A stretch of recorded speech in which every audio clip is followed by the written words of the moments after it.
Lagi dan lagi rakyat dipertontonkan panggung megah bernama politik dan hukum. Bedanya, kali ini bukan sekedar drama. Ini seperti duel terbuka dua raksasa penegak hukum negeri. Kejaksaan Agung versus Polri, dua institusi yang seharusnya bergandengan tangan menegakkan keadilan. Kini di mata publik justru tampak saling mengunci, saling menguji, bahkan ditafsirkan saling membalas. Tak butuh waktu lama. Setelah Jampitsus Febri Adriansyah membongkar dugaan korupsi program makan bergizi gratis MBG yang menyeret Brigjen Polisi Muhammad Iwan Mahardan, publik kemudian menyaksikan perkembangan lain ketika Polri memproses perkara yang menyeret sang Jampitsus. Kedua peristiwa ini memunculkan beragam tafsir di ruang publik, meski motif maupun keterkaitan keduanya belum terbukti secara hukum. Disinilah rakyat mulai bertanya, apakah ini benar-benar penegakan hukum? Ataukah sekedar episode terbaru dari serial panjang berjudul Saling Sandera Perkara? Publik tentu berhak berharap bahwa semua proses berjalan berdasarkan alat bukti, bukan berdasarkan siapa lebih dulu menyerang atau siapa yang harus dibalas. Namun, di ruang-ruang warung kopi hingga media sosial, muncul sinisme. Jangan-jangan dua perkara besar ini nanti berakhir dengan skenario lama, meredup perlahan, tenggelam tanpa klimaks, lalu hilang ditelan berita baru. Skenario yang terlalu sering dipertontonkan membuat rakyat hafal alurnya.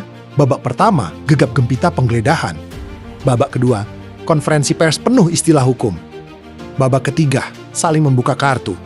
Lalu babak terakhir hilang dalam kesunyian, kasus menguap, tersangka menghilang dari layar publik dipaksa. Move on, lalu datang lagi kasus baru. Presiden Prabowo Subianto kini berada di titik yang akan dinilai sejarah. Di tangannya berada tongkat komando pemerintahan. Yang ditunggu rakyat bukan sekadar pidato tentang supremasi hukum, melainkan keberanian memastikan bahwa hukum tidak berhenti ketika menyentuh orang-orang besar.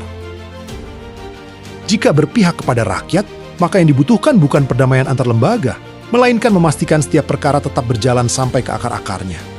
Bukan hanya aktor lapangan yang diproses, tetapi juga siapapun yang terbukti menjadi otak, pelindung, atau menikmati hasilnya. Karena sesungguhnya yang dirindukan rakyat bukanlah perang antara Kejaksaan Agung dan Polri. Yang dirindukan rakyat adalah perang melawan korupsi. Jangan sampai energi bangsa habis untuk mempertontonkan duel antar institusi. Sementara koruptor justru menikmati kursi paling nyaman sebagai penonton di rumah. Sebab rakyat sudah terlalu sering menyaksikan satu ironi.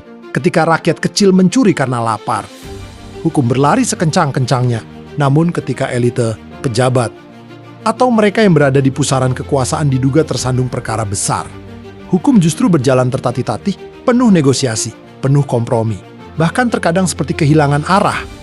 Sungguh ironis memang, hukum di negeri ini seolah memiliki dua wajah. Satu wajah tegas untuk mereka yang lemah, dan satu lagi wajah penuh senyum untuk mereka yang berkuasa.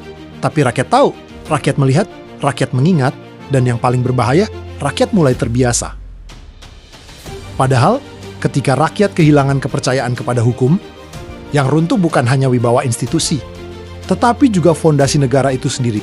Kini pertanyaannya sederhana, akankah kasus yang menyeret Jampitsus dan kasus korupsi MBG menjadi panggung yang benar-benar menghadirkan satu kata yang selama ini hanya indah di spanduk, adu pidato, dan ruang sidang, yaitu adil?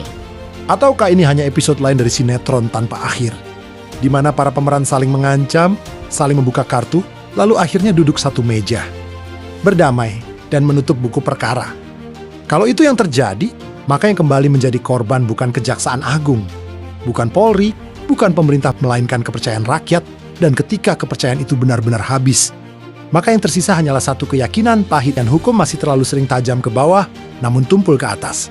Sebuah kalimat yang terus hidup bukan karena slogan, melainkan karena rakyat merasa berkali-kali melihatnya dipertontonkan. Rakyat tidak lagi butuh tontonan heroik yang berakhir anti klimaks di balik meja perundingan, melainkan sebuah pembuktian nyata bahwa hukum tidak bisa dinegosiasikan. Jika drama ini kembali berakhir sunyi, maka yang runtuh bukan sekedar wibawa Kejaksaan Agung atau Polri, melainkan sisa-sisa harapan publik yang selama ini digantungkan pada janji-janji keadilan negara.